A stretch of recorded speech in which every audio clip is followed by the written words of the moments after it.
You were waiting. I was up late setting up test apps for all my add-ons. So the add-ons. So if you thought add-on maintainability was hard, wait until you have 9 different variations of other add-ons and apps inside of your... They're embedded into your add-on. They're in the source code of your repository. What happens when you need to upgrade them? Do you CD into each one and Ember CLI update? It's going to be someone else's problem. Open a Quest issue. Yeah, exactly. Ed started doing this, and I just I was like, oh, that's nice. And then I asked him, I was like, doesn't this mean we have every add-on we now have to upgrade 10 add-ons and apps just to upgrade it? And he was like, yeah, maybe. I think so. He's like, it's working well for now.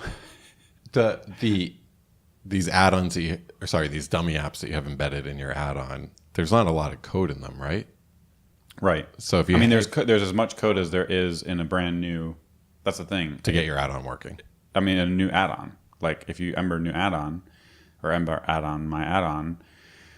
Add-on my add-on. It's going to have all of the configuration, everything that would, worst case scenario is new version of Ember comes out, you delete them all, and you create new ones. Correct. It's almost nothing. It's the application template and then the acceptance tests. And the idea is so what we're talking about, to paint some color, is you're working with an add-on like Ember CLI add-on docs, or Ember CLI Tailwind is a good example, because Tailwind is used by applications, but it's also used by add-ons to style their components, and the apps that are going to use those add-ons want to use the add-ons components, but Tailwind is kind of an implementation detail of the add-on. Mm-hmm. But because there's so many ways that Tailwind can be used, you want to test those things. And what happens if Tailwind is a top-level dependency of an app? What if it's a first dependency of an add-on that I'm using in an app? What if I'm using it in an add-on's dummy app? What if, and from there, go from there. So to set up, we have scenario folders now, which have I'm an app with a direct dependency on Tailwind. I'm an add-on that's being used by an add-on, right? And that was some of the bugs that we had. What does the test look like for these? Do you the thing that Ed did, which I thought was great, is we had some test coverage for this stuff before, but it was using broccoli builders and testing, using fixturefy to stub out a potential file system that looked like an add-on, and then you test the build for certain files or data in the files, but it was very low level, and it would break. Seems like you have to have a lot of knowledge of broccoli. That's a bigger problem, this, yeah. Right? And who does? I mean, there's 2 people on Earth who could do that, write those tests well. You're one of them, and I'm not one of them. So the better thing to do is you want to see how Ember CLI Tailwind behaves when you're using it in an add-on and you're using another add-on that depends on that add-on. Just do that. Just set up the 2 add-ons, make the one depend on Ember CLI Tailwind, and then in your other add-on, just write an acceptance test. Right, Ember serve. You'll have the dummy app. The dummy app will be wired up with your with your add-on that depends on the other add-on, and now you can see what the behavior is. What does your test look like? Does your test Ember serve the dummy app? Yes. It's just an acceptance test for an add-on. So it's using the dummy app. Because there's always an app. There's always an app in every test, in every application test, right?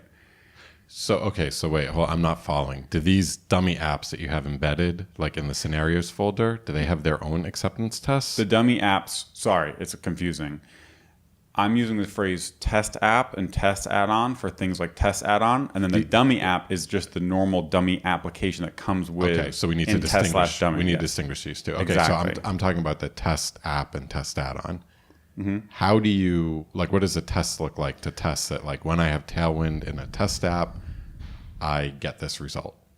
So in our case, I was basically simulating the add-on docs case, which is I have add-on docs, which uses Tailwind, and then I have another add-on that uses add-on docs for its dummy app. Yep. So that's what I do. I have the 2 add-ons set up. One of them depends on Tailwind, and the other one, I want to be able to say Ember serve in there and see components provided by the nested add-on and make sure Tailwind is being incorporated in my build and those components look the way they should look if Tailwind was working right. So is that in before each you run Ember serve and then you... No, it's just Ember test.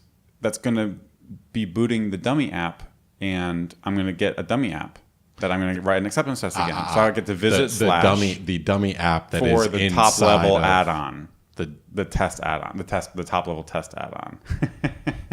So addon docs, right? Okay. Addon docs uses Tailwind. Addon docs provides a component called docs hero.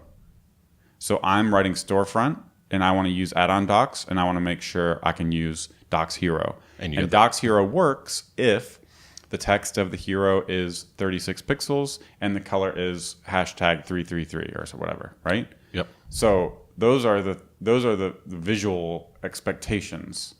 The fact that they're implemented with Tailwind is a thing. Right. But that would be the goal. And so we have those two add-ons set up, and then I can go into my storefront add-on, run Ember test and just write acceptance tests against the dummy apps. So in the dummy app, you use the add-on from the test support from the, what were we calling these again? Test projects. Because it could be add-ons or apps. So in the dummy app, you're installing the test projects. Yes. And then you expect that when you use those test projects in the dummy app, you get some sort of visual output. Exactly. Like the hero. title of the hero or the color of the hero is black. Is like the customized Tailwind brand color. So you will configure it inside of the dummy app. Exactly. Very nice. Yeah. What if you need, okay, I'm going to just like try to throw a curveball here. What if you need like different versions of test apps, test projects, or you need like different configurations of test projects? Can the dummy app of your add-on install, like change its package.json? And I would just use a new package. For the different versions is tough because right now everything under test projects, whether it's an app or an add-on, they all have their own package.jsons, right? But they actually have stars by them, and they delegate to the actual parent, the actual thing that you're working on. So like addon docs, or let's say Tailwind in our case. And they're going to read those dependencies so you don't have like nested node modules. It's all just top-level node modules. So changing the versions there would be like changing those versions somehow. So I do that because I run this entire test suite, which kind of like CDs into each scenario file under test projects, and then CDs into like sample add-on, sample app, sample add-on that depends on Tailwind. And I just run Ember test in each one of those. That's like what the test command does. And I do that once for yarn install, and then once for yarn install ignore lock file. So those are running all of those things against different versions of the node dependencies. And then how is this different from, I know with like Ember try, you can say like, hey, test my add-ons dummy app against like Ember 3.0 and Ember Data 3.0, and you can specify, you can basically Ember the try. resolutions. Yeah, Ember try is an API for like defining what gets installed in package.json. Right. I think you could configure it to do it. So far, I've just left the Ember try versions running against the top-level typical dummy tests. So that'll be something, because eventually you can get this. This could take a long time, right? But yeah, ideally you would be able to run those against versions, I think. I want to talk to Katie about it. I think, Katie and Ed, that we should be talking about this so that, because I keep doing this in all the projects I'm working on, and we need to codify some of the best practices here and not get away from ourselves where it's just like, yeah, you have all these like runaway apps and sample apps and add-ons. Yeah, there's probably a lot of overlap, but I'm sure everyone can agree on the seam or the boundary. But yeah, it worked out really well, and I had some bugs in both projects, and I was like, I did a release of addon docs, and like I hadn't thought of something, or anyways, I had these node tests, but they were passing, but the apps were wrong. So I was like, I just want to make it. And I went down and I went to Tailwind and made sure it would do what you expect when being used in a nested add-on, and then back up, and everything worked, and it was great. So that's super cool. So now you feel confident that you can change your add-on and you just know it works in all these scenarios. Yeah, exactly. So much more confident, and just to even be able to find, like, people are saying, how does addon docs work with like a mono repo? How does it work when I'm documenting an in-repo add-on versus an external? And now we can just set those scenarios up and just do it. Like, we can just see what happens and work on that behavior. Or like I said, a nested, because I had this bug in Tailwind. I was actually always going to the root. It only ever worked in the top, if like the includer was an app, or it was the first level dependency of an add-on. But if it was nested dependency, because I was using this dot project instead of this dot parent, or like the includer, but in the included hook of an Ember CLI add-on, you get like the thing that is that's directly depending on you. And that's what you want. Like if you think about it, you'd want that Tailwind directory is going to be like in add-on docs. And so I want Tailwind to build for that and end up in the final build. So anyways, there's like all this stuff going on there, and now it's just so much better, so much easier to test. So yeah, it's pretty cool. Nice. I think we'll see this more, and I think yeah, it's just like this is the stuff that's like undocumented behavior that no one ever writes tests for, and this is just so much better. Even Mirage, like I set this up with Mirage, but there's so much behavior in Mirage that I don't have tested, because it's like, what happens if you use Mirage on an add-on that's depending on another thing, and how do you make it available? And now we can just like, I can set these complicated scenarios up and just try it out locally. So, You know what I like about this is that, I brought up like Ember Try before, but this is, you're actually setting up apps on disk. So it feels a lot more, you're not like setting up configuration files. You're setting this up as if it were the scenario. So it feels, it's a lot closer. It's a higher fidelity. Right. So it's super cool. Right. And then if people have worked on Mirage, and like, I wanted to make it so that it can look at the data model of my add-on and then provide that to the host app. And people have like written that code. And then in the past have been like, okay, can we write some tests for this? It's like, how would you do that? Yeah. But now you would know. You would just set it up and you would just say, does it work? Like when I run Ember Serve and I do a store.findAll for blog posts, do I get a Mirage response back? That's all you need to do. Yeah, because you would know that the host app, yeah, cool. So even as complex as it is, like the build pipeline, you just get to ignore all that and write these really high level tests. So I think we're going to see more of that going forward. Nice. I want to see this, because I'm kind of imagining it, but I think the code helps. Yeah, I think it would help to see it. Cool. Let's talk about Ember Octane. Yeah. So what's Ember Octane? Ember Octane is I got to stay on brand here. It's a marketing release that focuses on performance and productivity. Okay, what is it? It's really, Ember releases every 6 weeks, and we have versions like 3.0, 3.1, 3.2, and then every 4 versions we get an LTS. So it's like 3.4, and it's kind of boring. Mm-hmm. I mean, it's pretty boring, and it's also too like you look back and you're like, hey, what version was contextual components? And you have to do like all this searching, and it's just hard. It's hard to keep track in your mind of what is changing over time and to talk about it, because it's just like a continuous flow of like features and bug fixes and deprecations and stuff. And I think for the like maintenance of releases, this process really helps. Mm-hmm. That just releasing every 6 weeks, having LTS releases. Mm-hmm. But from the marketing side, it's hey, have you used Ember? And someone's like, no, I haven't. It's like, oh, you should try 3.6. It's right. Kind of like less than desirable. Yeah. It's like, sure, so I'll try 3.3. Yeah. So I think that the putting a name behind it will help. Mm-hmm. I really like that it ties a bunch of features to it, so it's focused. Mm-hmm. This is something we talk about a lot. Mm-hmm. Having like what's coming up in Ember and having this focus, these not features. Moving an inch in every direction for a year and feeling like people have done so much work, but it's like, what do we have? What's the user benefit? The developer benefit in this case of what's all this work has gone to. Yeah. So yeah, this is an RFC, right? This is under Ember RFCs, so you can go and read it, and we'll definitely link it in the show notes. And it's called the Roadmap RFC, so it's planning out the rest of this year. A big portion of this is going to be this Octane release. Right. And they're calling it an edition. So why don't we just go through this? So the summary says, this RFC sets the 2018 roadmap. This year's goals are to improve communication and streamline decision-making and empower new leaders. That's the first one. Second one is finish the major initiatives that we've already started. And the third one is ship a new edition, Ember Octane, focused on performance and productivity.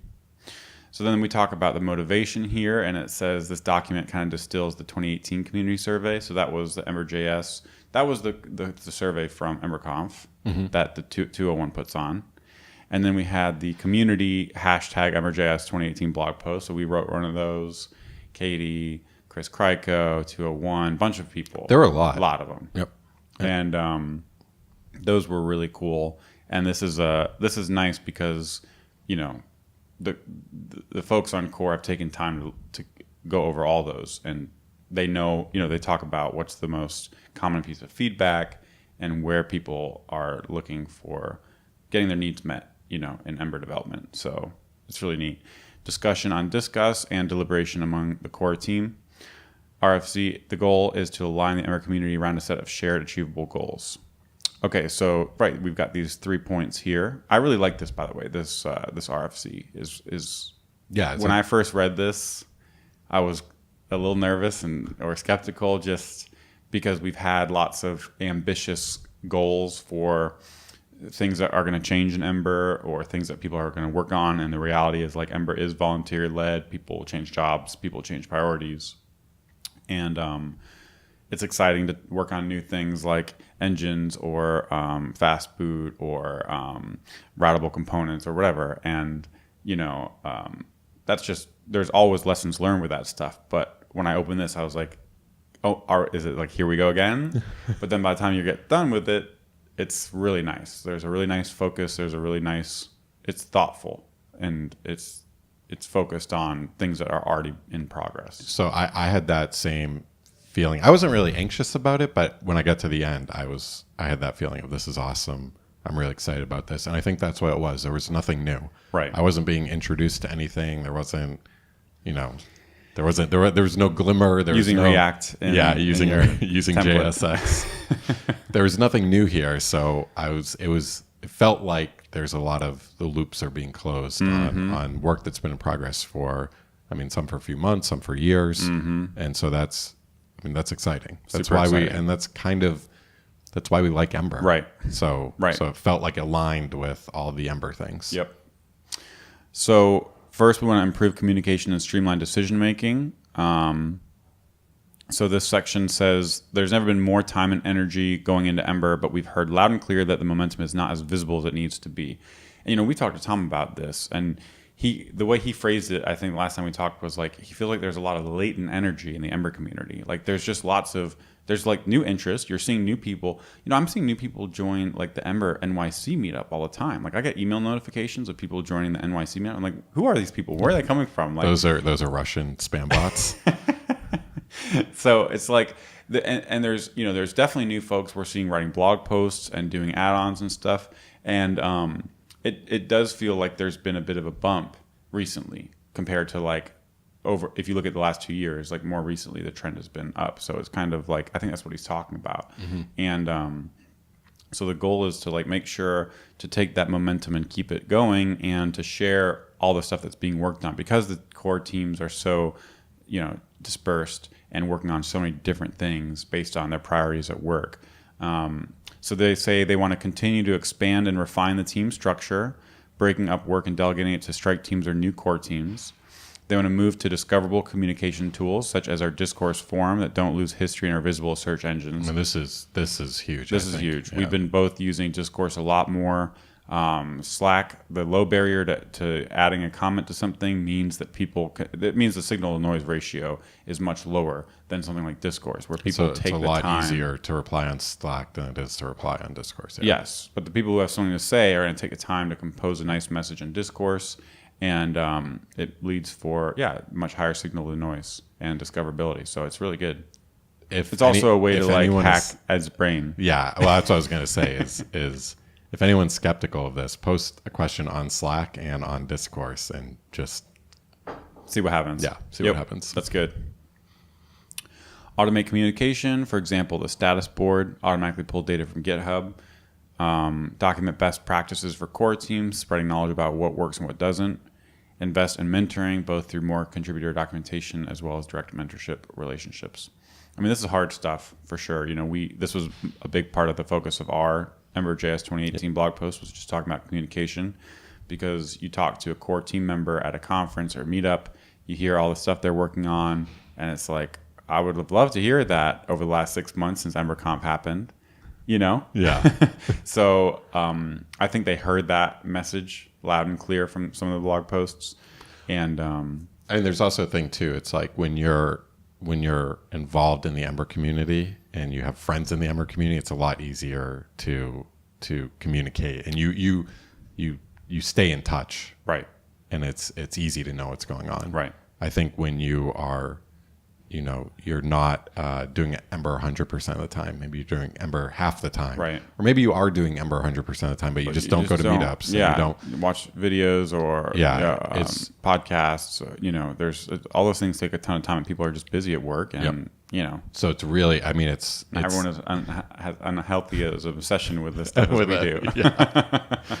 It's really hard to just not know what's going on. So I think that this is for everyone on the edges. Right. So totally. So that's part 2 of 3. Finish what we started.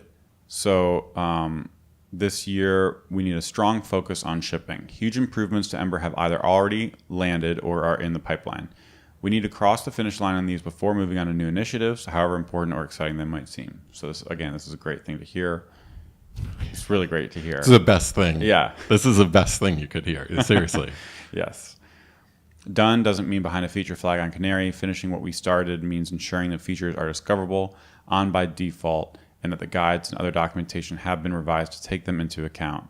It means making sure they work well with the entire Ember ecosystem so that new developers get a seamless experience. Again, this is just really good because I think a lot of folks who are ninjas, who have a very deep knowledge of Ember CLI and Ember, they can get things done in their own ways. Yeah, they can put test add-ons. Yes. They can put test apps buried within their add-ons. Exactly.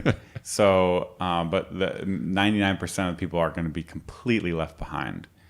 So then they say, we're going to say something? Yeah, so just what you just read, it reminds me of a lot of the product work that we do, right? We say that things aren't done when the code is checked in. We say things are done when it's been shipped and verified. And there's, you as a programmer, you often think that gap is really small. Right. That gap is just a deploy command, but in reality, it's not. It's so much more. Deploy, getting approval, getting client feedback. It's just, there's so much that goes on there. So this feels like something a product person would say. Like, done does not mean behind a feature flag. Done means it's in the build, and that's what you want to hear. It's what you want to hear for sure. I mean, I just, again, there's so much functionality in Ember CLI that 5 people know about, and it's just the way it is. But every time I go in there, it's so powerful. There's so much amazing stuff you can do, and it's just it's very hard to understand how to do it. And so saying this functionality has been in Ember for 2 years, but it's not done because it's not accessible to people, it's not easy to understand, or it's not easy to use. So even if the functionality is there, it's basically it's not there, right? Yeah. So I love that point for sure. It says this year we're going to ship Broccoli 2.0 and Ember CLI, as well as significant investments into Broccoli documentation, marketing, and advocacy. So Ember CLI has actually been on a fork of Broccoli. I think the original maintainer kind of stepped away from the project after Ember adopted it, and so they moved it in their own direction. But basically, getting it buttoned up, getting the plugins architecture kind of consistent, and adding some docs will be really, really good because it's super powerful. It's super powerful. Module unification as a default file system layout. I mean, this will be great. We like pods. I think half people like pods, half people use classic. So that's just a thing. Ember's about conventions. It needs to have a conventional file system layout. And I think Matt has opened an RFC about the use helper that aligns with a lot of this, and that's a really good read. So, yes, definitely. We can link to that as well. Glimmer components as a default component API. So this is really great. There's a bunch of stuff here. Obviously, it's going to use all the Glimmer performance stuff that's been going on.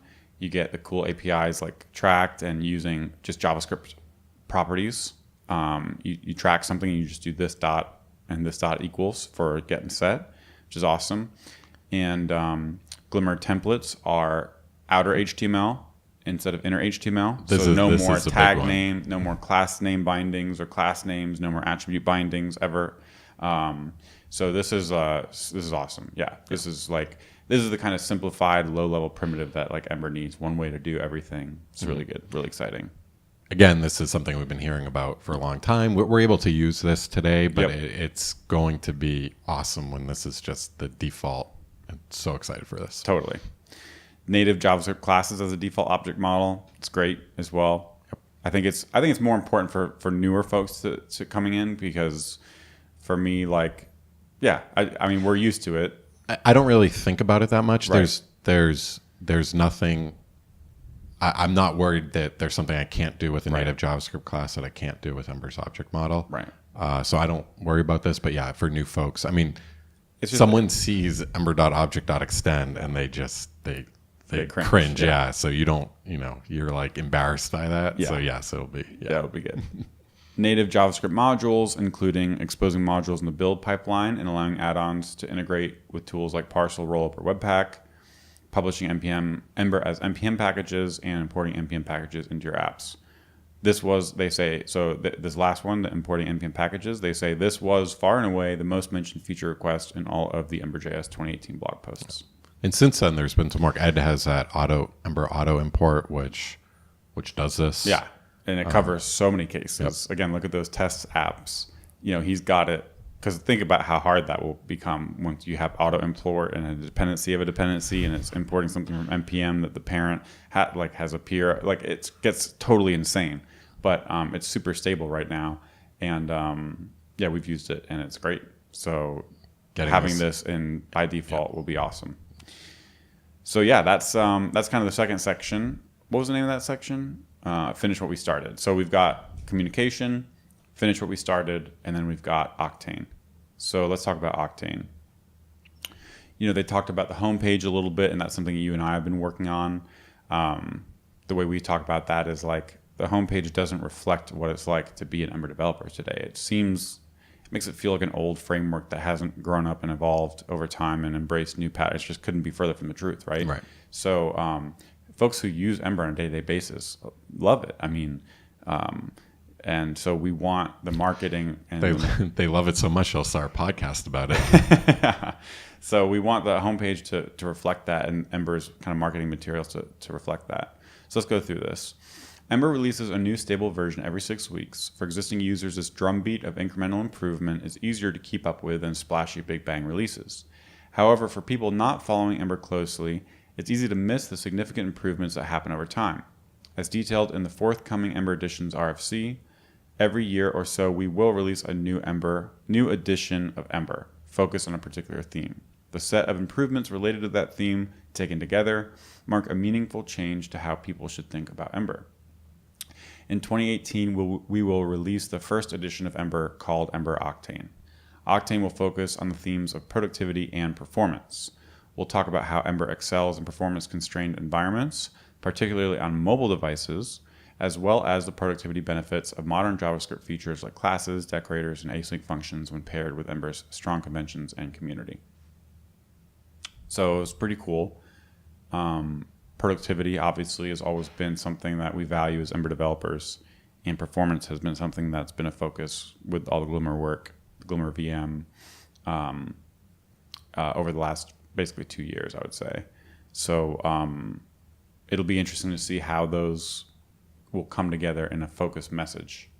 And again, thinking about Ember in light of other things like Vue and React, and what's Ember's unique selling point. So that's going to be part of this, right? Can you say that if you care about these things, Ember is the best choice? And what is it the best choice for? And that necessarily means saying it's not the best choice for these other things. So a focus means saying no to many, many other things. So that's something I like about this. Is going to force the core team and the community to say what is Ember's focus and when is it the best tool for the job. So that's something I'm excited about for these editions. This is also a good time for us to review the new application blueprint to ensure it's up to date with the latest Ember Octane idioms and includes the right set of add-ons to help new users achieve our goals of productivity and performance. Ember Octane is about doing more with less. Not only does this make Ember simpler to learn, it makes the framework smaller and faster too. These are some highlights of Ember Octane. No jQuery. Currently available as an optional feature, we will enable this by default. Yeah. So this is good. Again, like if you were making Ember today, you wouldn't make it using jQuery. This gives you a seat at the table. Yeah, seat at the table. Yep. Svelte builds, where deprecated features are stripped out of framework code, will get more aggressive about deprecating code that is not widely used. This I guess tree shaking, is that the same thing as this? Dead code elimination? I think dead code elimination is like the parent. Yeah, this sounds umbrella. like a smaller thing where it's just if something is deprecated, you can have a build where it's not included. Right. So I think dead code elimination in some form has been talked about for a long time. So again, like I like hearing that we'll actually get this because I think like Ember's approach, it's like the API is right where I should be able to import the component and not have like a flash that's telling me like you're including a library that is 500 kilobytes. Shame on you. Like Ember should just do that for me. Right. Yeah. So I like that, and it's to see it being a focus and something that's we're actually going to ship this year is exciting. Native JavaScript classes perform better and require less code. Integrate better with tools like TypeScript and ESLint. I mean, I like that point too, just because there is probably I can't imagine how complex all these projects are supporting all these. Tom was saying on the I think it was actually the JavaScript Jabber podcast where he was like, the main thing Ember had to support at the beginning was like IE6. It's like hard to even think about that. But imagine how much simpler and faster the core teams could work on the framework code if it was just using JavaScript classes. Yeah. And earlier I said that I didn't really care about object model versus classes, but I also don't work on a TypeScript app. So I think if you are using TypeScript, this is a huge win for you. Yep, that makes sense. Glimmer components offer greatly simplified API and remove common slow paths, incremental rendering, and rehydration that keeps even low-end devices responsive as the application boots. So I don't know much about incremental rendering in Glimmer, but that'll be interesting to hear more about. Rehydration probably is referring to the fast boot stuff that John was talking about, I would guess. Tree shaking to automatically remove code, so that's more unused code elimination, and eliminating the run loop from the programming model replaced by async and await and test. So that's kind of interesting because I thought the run loop is more than just tests. Yeah, the run loop lets you batch up. I mean, any UI, any single threaded UI, whatever. If you're writing for an iPhone, not just JavaScript, anything. If you're writing in C, it's going to have a run loop because you need to batch updates. You don't want someone to click a button and have the whole screen lock up. Mm-hmm. So you need a way where you can batch up things, apply them. I think I remember reading something that there's going to be browser APIs that we can use here. So you can use set timeout, and then there's like another queue that happens faster than set timeout, like the micro task. So maybe there's something here. I'm just guessing, right? But maybe there's something here where we can get away from ember.run. Also, like you can use async await today in Ember apps. Yeah. However, that if you do it inside application code, you should wrap it inside of an ember.run because that's going to get transpiled to a native promise, which is not run loop aware. So that's why like our RSVP has a way where you can it has like an actions thing you can hook into. I've also seen people just monkey patch the global promise to be RSVP promise. Yeah, so the transpiler code uses that. Probably not what we recommend, but right. But yeah, if you use async await today, you need to wrap all of your code after each await in an ember.run to ensure that it functions correctly.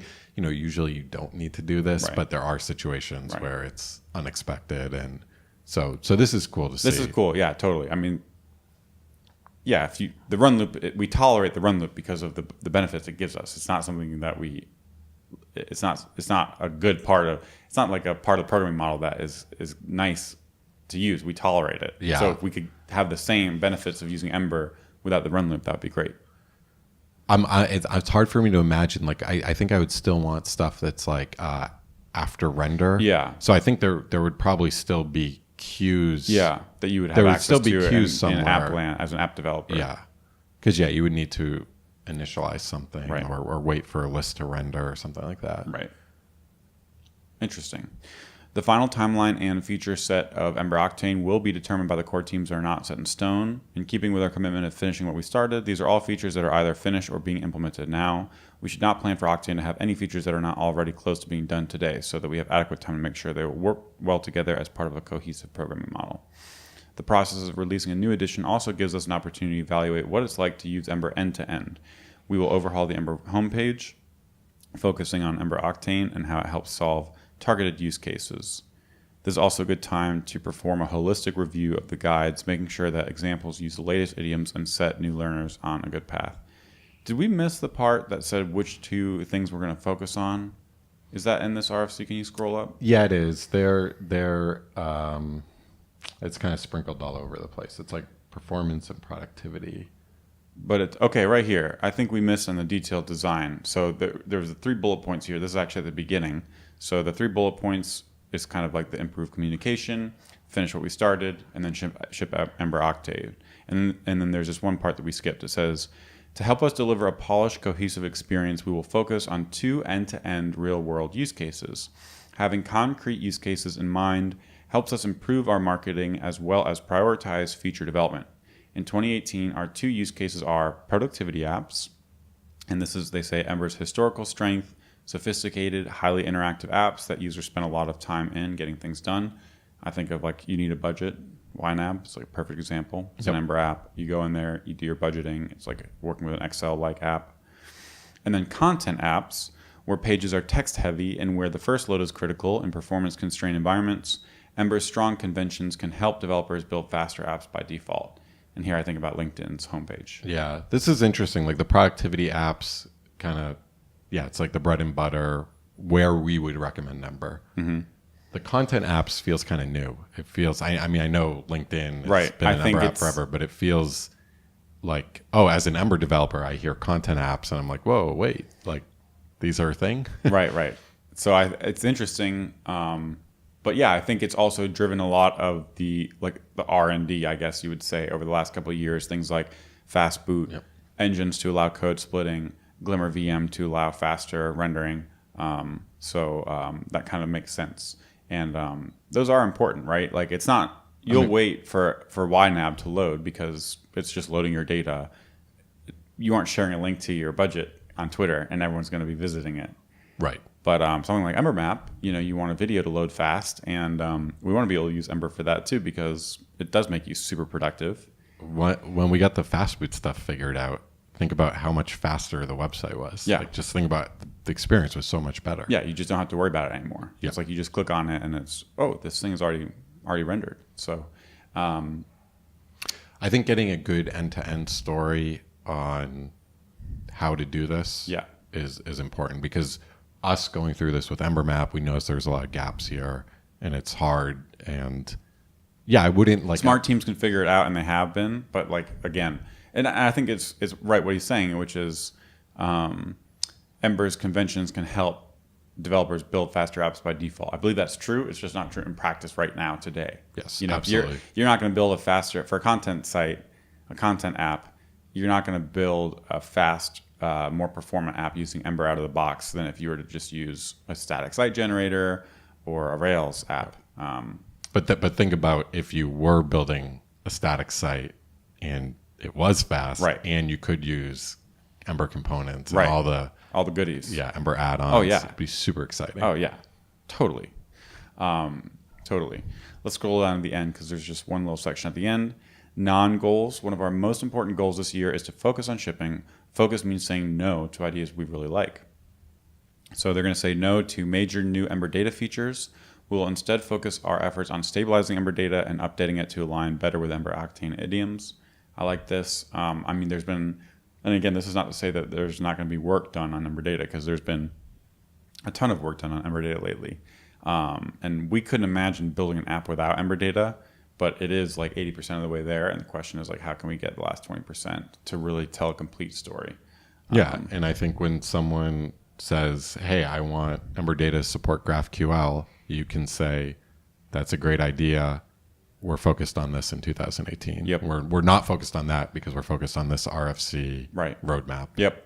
So totally. This is a power of non-goals. It gives you a very clear, easy way to say no. Right. Saying no is hard. Yeah, totally. Super hard to say no. No, that's a really good point. Significant work on Glimmer.js. We'll instead focus our efforts on incorporating the lessons of Glimmer into work that enables a smaller core number. That's great.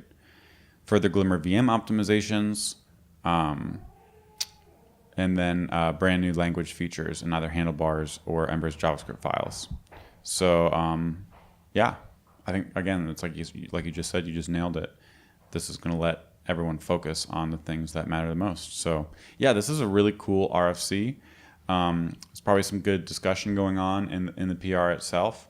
So if you want to check that out and see kind of where it goes, but I would imagine at this point, this has probably been circulated a bunch among the core teams, and this is more or less, putting out there kind of where they're at right now. And again, I'm really excited by all the things in this document. So this is really cool. Yeah. Yes. So Ember Octane. Yeah. So the last thing was that, they talk about this is the roadmap for the next year, and it's the year up until the next EmberConf is kind of how they're thinking about it. So EmberConf marks the calendar year. Yeah. I'm trying to think of like AEC, like BEC and AEC. That's too much. Now they're really going to say we're a cult. Yeah, I think once you hit EmberConf, then you kind of talk about, did we hit these goals? All right, let's talk about the next year. And so I think that's the idea behind this. Yeah, I mean, EmberConf is the best March to March. Right, yeah, it's the best marketing tool that we have. It's right. when you see Ember on Hacker News. Right. It's when you see Ember on Twitter. Right. So it's cool that it's great that it aligns with that. Yep. Awesome. Well, yeah. I think go ahead and wrap the podcast for today. So, again, this is really exciting. It's just nice to see people like Tom and others on the core team out in public talking about what they're thinking about. And then this also gives folks who are interested in helping with the Ember project in open source kind of some direction. And even us with our add-ons, like I'm focused on getting Mirage to 1.0, closing bugs and all the add-ons. Like I think it's a sign of maturity to say, like, let's make these things really high quality and get rid of the bugs and not just go on to the next flashy thing, because we have a million ideas, but we should get things from 80 to 100%. End to end. End to end. Yep. And you learned so much. I mean, you learned so much. Yes. Yes. So, yeah, it's really cool. So, yeah, I guess that's it for this week. And I'm going to check my Travis builds and see if it's, if an hour and a half was long enough to run all those test apps. 20 of them passed. You had one failure. I know. I was trying to. And you have to restart the whole build. I know, something like that did happen. I was trying to feel like, can you sneak in code? And no, but then the SHA changes and you can't. You just can't. It's that one little typo and the SHA is different, and you have to rerun everything. It's the bummer. There's not some way you can find like a SHA collision. You can just add a bunch of garbage. All right. Thanks a lot for joining us, and we'll see you next week.